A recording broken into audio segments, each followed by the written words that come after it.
Hello and welcome. And today, let's talk about Games Workshop's problems. Shall we say problems or problem? Well, it's all down to rules and datasheets and codex supplements and second edition codices. Anyway, now, Games Workshop had, at the start of 10th edition, datasheets for every single unit, but as soon as the codex dropped, that datasheet became null and void, and so it was no longer available, or no longer usable, which is weird. But after the codex dropped, apparently we need to do an FAQ and an errata it. Because why? If you had something balanced and something you add to it suddenly unbalances it, the problem isn't what you had to begin with, it's the new thing. And yet, this is the second lot as well, which is weird because I was looking for the datasheet and people going, oh look, this changed, more points, blah blah blah blah, the usual complaints. But what I noticed was something missing. Massively missing. It was glaringly missing. However, there was a massive gap where it should have been. The Dark Angels. The Dark Angels weren't there, which is a good sign for once that a codex isn't being errated prior to its release, like the Grey Knights were, but it doesn't mean it won't be after its release 2 weeks after, like the Imperial Knights were. Anyway, so the fact that the data sheets or the codex actually managed to unbalance it, even though you had everything balanced to begin with. Okay, it wasn't perfectly balanced. It never will be. That's just the nature of the beast. That's nothing to do with Games Workshop. That's everyone suffers from that. Yeah, but when you add something that certainly unbalances it, that it needs, to quote Games Workshop, a patch. Yeah, they literally think of FAQs and erratas as patches. And yeah, 10th edition's had 2 patches now.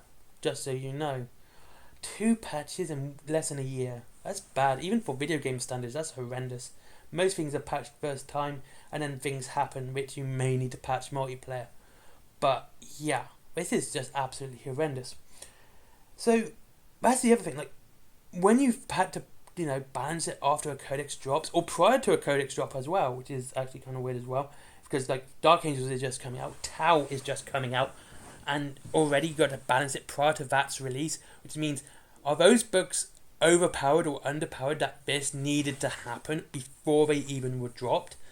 It's just a question that perches on my mind, I should say. Yeah.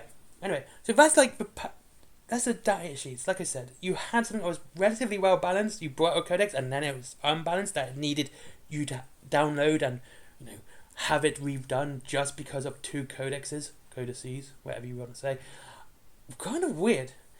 And now let's talk about supplements. These are something I do not like. I do not like codex supplements. I didn't like them in 3rd edition. I'm sure as heck not going to like them in 10th edition. Yeah, they first kind of really made the rounds back in 3rd edition. You had the Craft World Eldar one and you had the Katachan one. Well, the supplements there were just that. They were supplements. They weren't for codices. Actually, yeah, you had more, didn't you? Dark Angels had one. Blood Angels had one, I think, and so did Space Wolves.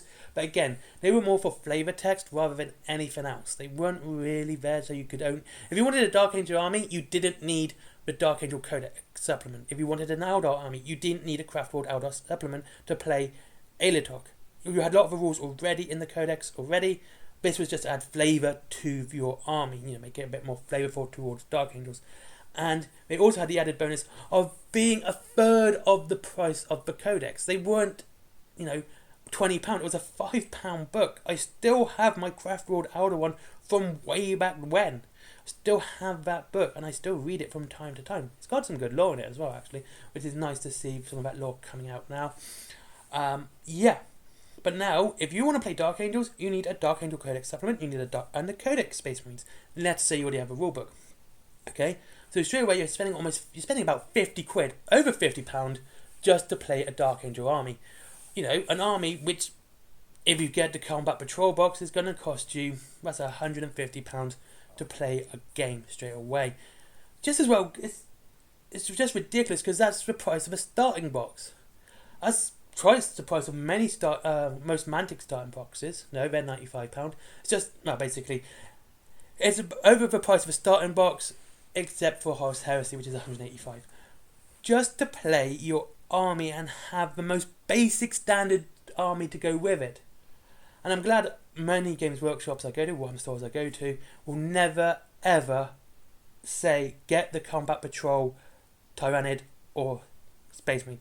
Go straight to the starter set because of how much you're saving and how much, it's exactly the same stuff but cheaper in some respects. I think it's literally one model missing from each unit from the cheapest box. So I'm glad most Warhammer shops I go to literally recommend that and don't ever advise the Combat Patrol boxes of those. Good on them. But like I said, Codex supplements are a problem because to play an army, and that's a full army, there is a worse one yet to come, you need 2 books just that. Now, the worst one for this wasn't even having to buy a supplement to use your full army. My 8th edition Chaos Space Marine army was a Iron Warrior army, and it was built around having everything from everywhere. I wanted a fully Chaos Undivided army, except Slanesh. I wanted Thousand Suns, I wanted Death Guard, I wanted Khorne Berserkers. So I had all of them in my army in 8th edition, and I only needed the 1 codex. That was great. Soon as 9th edition codex dropped, oh great, I need the World Eater codex, I need the Death Guard codex, I need the Thousand Sun codex. I wasn't even going to get the World Eater codex because I had no interest in buying a World Eater army. I didn't want to spend £35 on a book just to use 1 unit in my army. I ended up dropping that just so I could, use my army. I dropped my Khorne Berserkers out of my army just so I didn't have to buy another book. I was already doing a Thousand Sun army anyway, so which was for Horus Heresy as well as 40k. Same with Death Guard. I was doing that as well. I was doing a Siege of Terror-esque army, so a lot of the older models.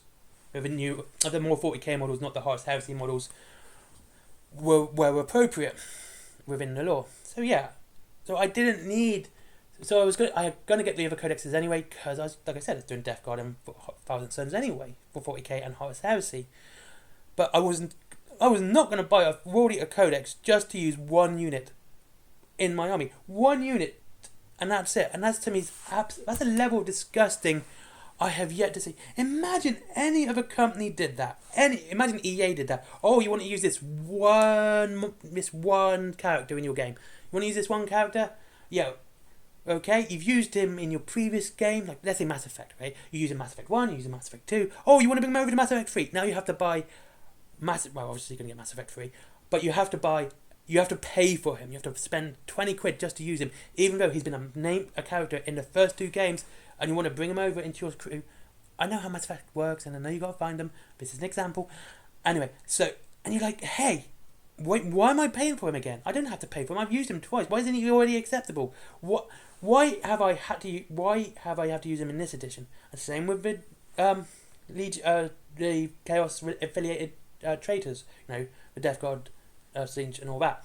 Why all of a sudden do I have to buy another codex when in every other edition they were in the codex already?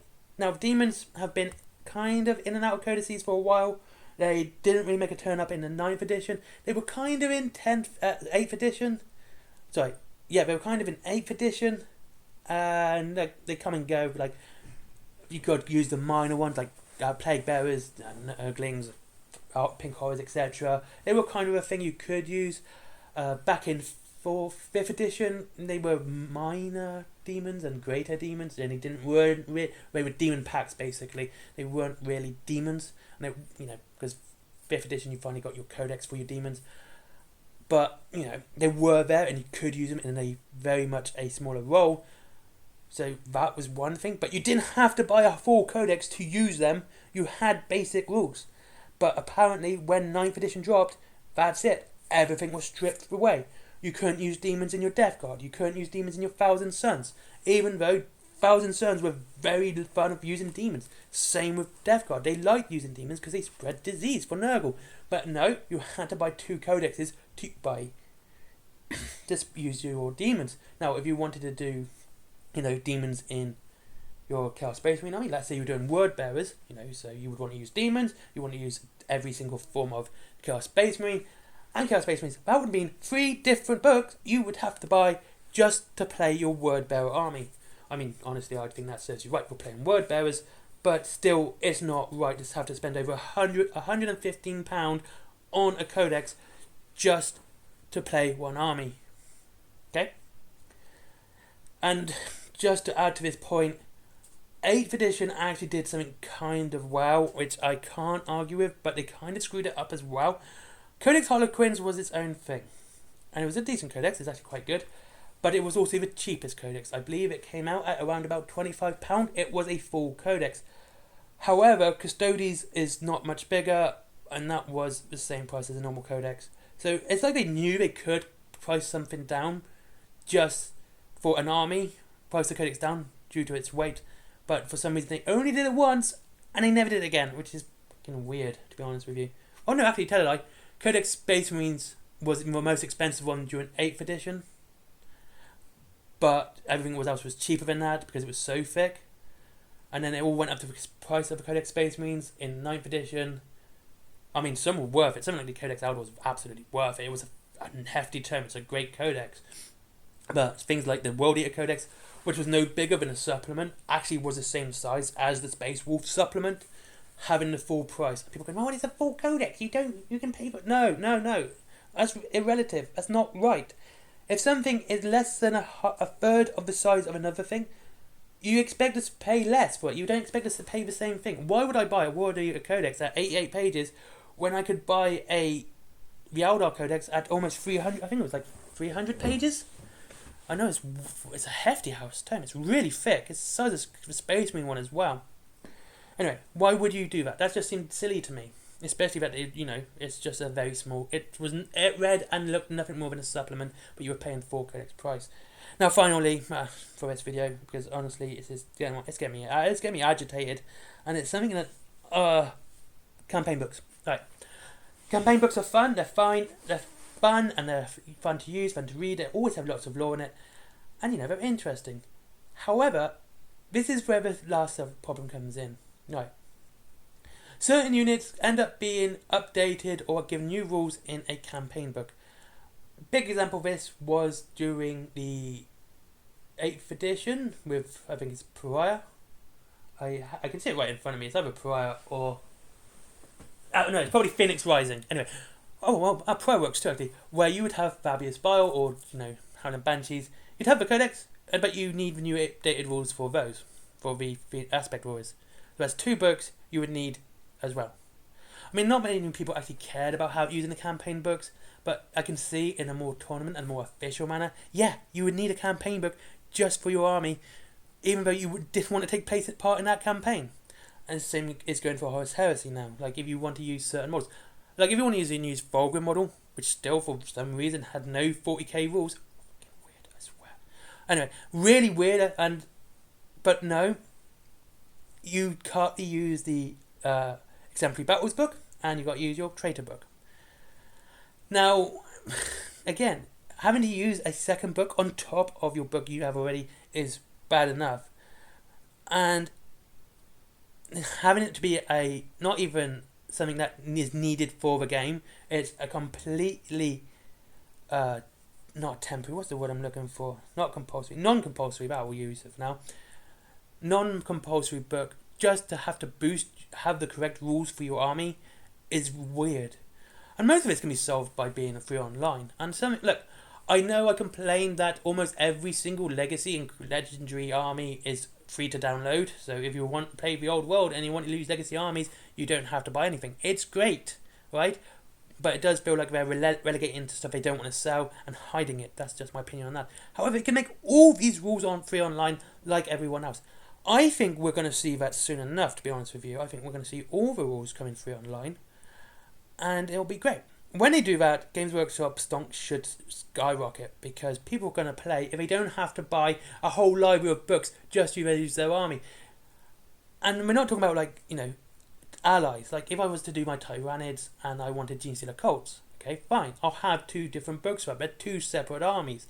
Same if I wanted to do Space Marines and Custodes. They can ally up quite easily, but they're still 2 different armies. But if I want to use World Eaters in my Chaos Space Marine army, I shouldn't have to buy 2 books for that. I should only need to buy 1 and have that single unit in that book. And that's it. Anyway, I've waffled on enough. It's Sunday. I just needed to get this off my chest. I am going to do more fun videos. I promise. I've got some fun ones coming up this week, in the next 2 weeks, actually. I've got some really good fun theory ones coming. I've been researching and reading up about, and it's going to frazzle your little mind. I know you love these ones. They tend to be more popular than anything else. And I've got my scalping video, just waiting for a certain box to drop, and then I can finish it. I need that box to drop first, and then I can finish it up and have either my theories kind of sorted out and proven, or completely disproven, and I have to start again. Anyway, thank you very much for watching. I hope you enjoyed this video. This has been a kind of like I said, a ramble more than anything. It's Sunday. And I'll see you all again soon. Links to Random Games if you want to buy some cheap codices and books. I don't know even know, do them cheap. I honestly don't. Up to 20% off in your Warhammer and free delivery after £20. Forbidden Planet, if you want to buy some books about Warhammer and comics, which might be about Warhammer or other stuff, like Spawn. Spawn's amazing. Everyone should read Spawn as well. And there's my merchandise and my comic, as always. That merchandise and everything, that's all my original art. It's no one else's. No one else has been involved in that except me. Okay? I hope you enjoy it. Honestly, I really enjoyed doing that comic. I've started working on the sequel now. It's actually a lot gorier, and it's fleshing out the world a bit more. And I'll see you all again in the next one. As always, if you want to support the channel, do that, because I don't think I'm ever going to do membership. I really don't care about Patreon. And yeah, I'm never going to get you guys to give me money just to give some money. I don't like the idea of it. I hate it. And I'll see you all again soon in the next one. Bye bye.